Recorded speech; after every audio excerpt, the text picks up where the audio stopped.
Hi guys, good morning. नै दायो जों दंफैयो I.I.T रुदाव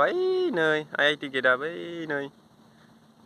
जों माने बेयाव सासे टिचार दोनफैदो आरो ना लामायाव थाबाय माने बिथाङा सिनायाखैमोन आरो I.I.T खौ ओमफ्राय जों दोनना फैबाय बिथाङा मादों होनदोंमोन एग्जाम ना मा माने बिसोरनियाबो साइन्सनि माने प्रेक्टिकेल बहानि होनदोंमोन बियो धुबुरिनि आरो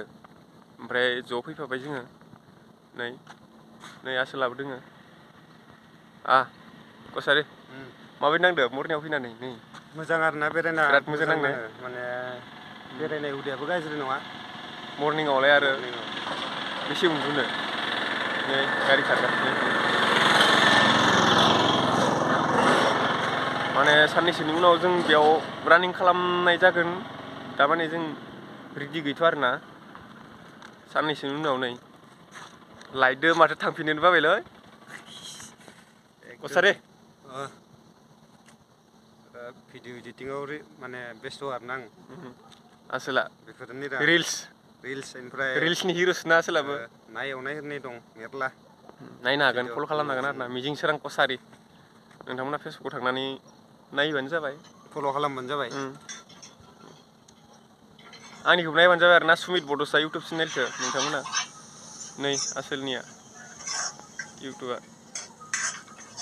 माने फेसबुक पेज आरो बिनिया फल' खालामबानो जाबाय गाइस मिजिं सोरां कसारि बिथांनि पेजआ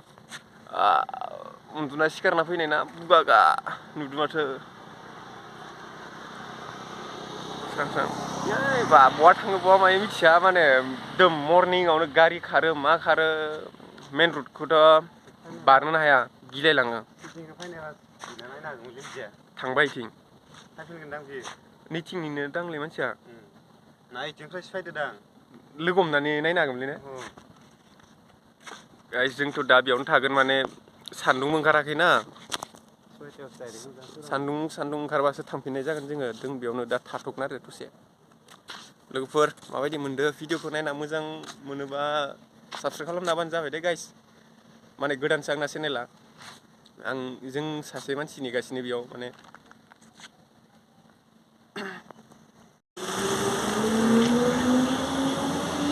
बिराद समायना नुखायो नै सानानो ओंखाराखै गारि मेरला दायो जों माने बेयाव सासे मास्टार जोंथ' फैफादोंमोन आरोना बेखौ जों दोनना फैबाय दा नै जों थांफिनगोन आरो सोराङाखैनो दाबो सानानो ओंखाराखै जेनारसि रड बिथिं आसोल माबायदि मोनदों फैनानै फ्रेस आरोना पुरा मर्निं एसे फ्रेस आरोना मेन हाइवेआथ' गाज्रिनो स्रां बिराद मोजां नाङो आरो फुङाव मर्निंआव बिराद गोथौलै बिथिं लामाया नै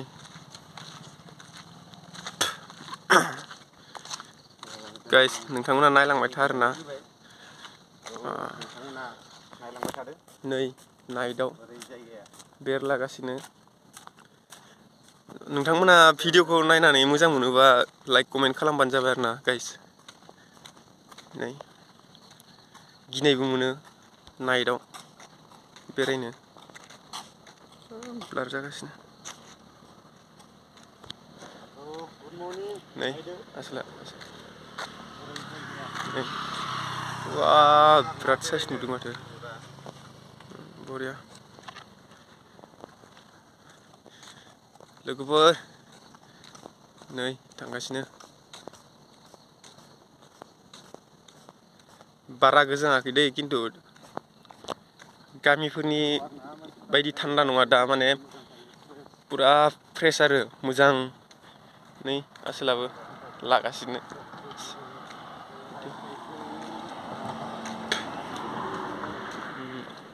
नैबे ब्रिज आरो नैथिं फ्लाइअभार बेनि सिंथिं माने ट्रेन खारगोन आरो I.I.T स्टेसन बेयाव I.I.T स्टेसन आरो बिथिं ओरै कामाख्या मोनहैगोन नै मन्दिर दं माथो इसोर नै स्रां इयाव स्केटिं सालायगासिनो माने सासे थांबाय होलांबाय माथो बियो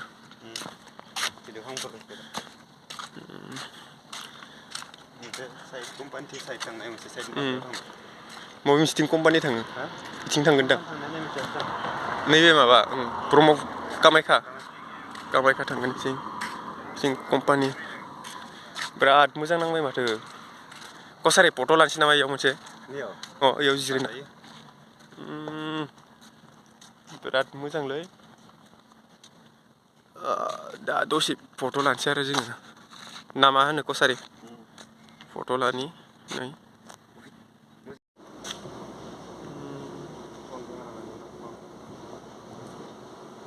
बिराद मोजां नुयो नै नाइटआव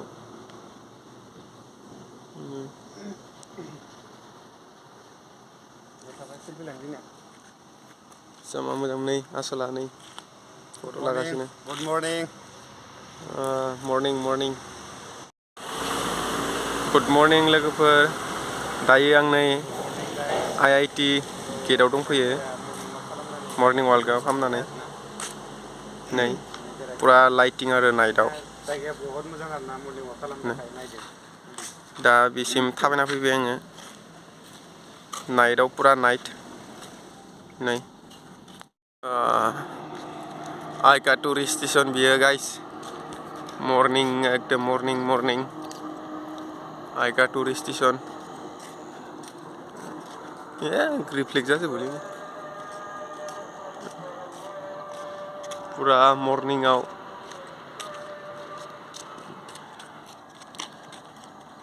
लोगोफोर नै सोरांहांबाय दै एसे मोजां माने भिउनि थाखायनो नेगासिनो आरोना आंना मबाइला एसे ब्लार जायोलै नै नै बिराद मोजां नुदों कसारि ब्लार जायोलै आंना मबाइला I.I.T टुरिस्ट स्टेशना हाजो माने हाजोफोरखौ भिउ लानो थाखाय जों थागासिनो आरोना नेगासिनोमोन आरोना नै लाइटिं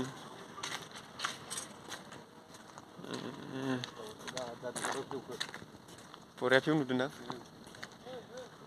भिउनि थाखायनो दं आरो दा जोङो थांथ'वाखै रुमाव I.I.T गेटथिं जों खनसे फैफिनबाय आरो बेयाव मानसिफोर दङ आरो सानैसो सेंग्राफोर नै जों दा I.I.T गेटथिं फैफिनबाय खनसे गाइस बुदब नुदोंलै माथो उन्दुना सिखारनायखाय ओरै सासेया इडिटिं खालामगासिनो आरोना बेयाबो पेजआव हगारसिगोन आरो मिजिं सोरां कसारि माबायदि नुदों गाइस लोंना बुवाखै दे खिन्थु लोंना बुवाखै जोङो माने उन्दुना सिखारना फैनानैसोना मुब्रु मुसि आसोला इडिटिं खालामगासिनो आरोना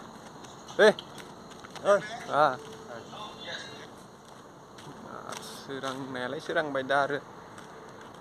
एसे जोंहा मोनसे डिउटि दङ नालाय मा खालामनो नै उनथिं गारि फैगासिनो माने लामायावनो हगारना दोनबाय नै मेन र'डआवनो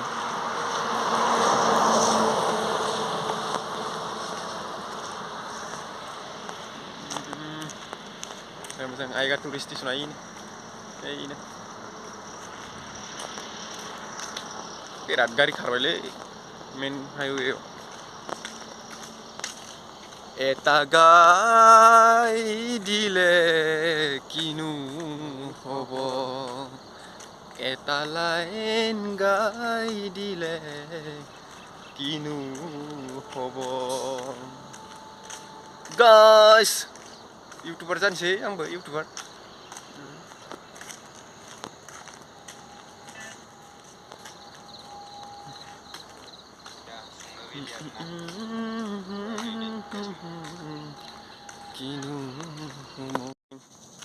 मर्निं भिउ लोगोफोर सान ओंखारबाय आरोना एसे स्रां जाबाय नै जों फैबाय इथिंफ्राय बेनो ओइयाव मेन रड आसल माबायदि मोनखो बेरायना माने देहाया थाजिम मोनदों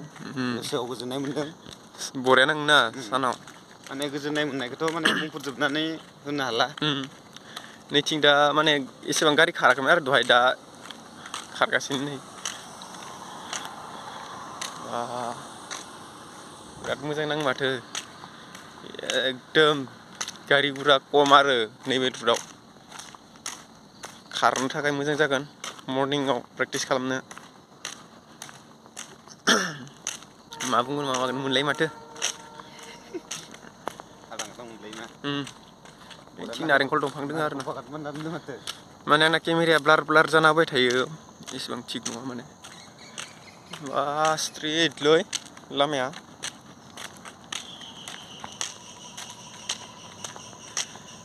मासे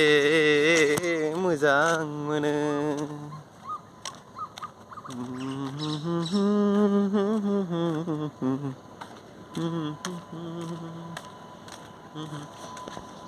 जोबजासे नायना हो दे गाइस आरो साबस्क्राइब खालामनो दाबावदै ओइ नै थिं नारेंखल आइनो बरियालै केमेरायावसो मोजां नुवाखै खिन्थु जों बिराद मोजां नुदों दै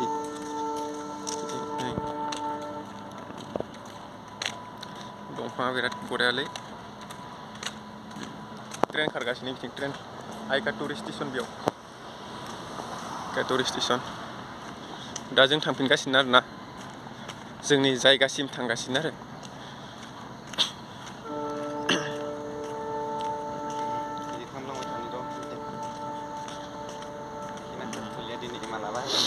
आंना दा दसेनो जागोन आंना मोजां नाङो बिदि मर्निंआव बेरायफैबाय थानांगोन बा मोजां नाङो माथो गोसोखौ गोजोननाय मोनदों फुङाव बेरायना ओइ गारि फैदो साला उनथिं नायाखै नै ओइ साइड जा मर्निं भिउ आरो सान्दुं ओंखारथ'वाखैना ओंखायनो मोजां नै गेस गारि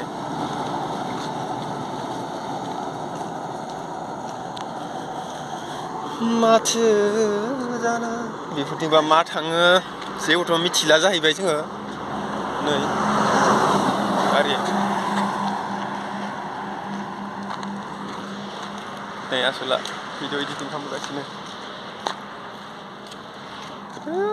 केमेराया मानो इमान थिग नङा आंनालाय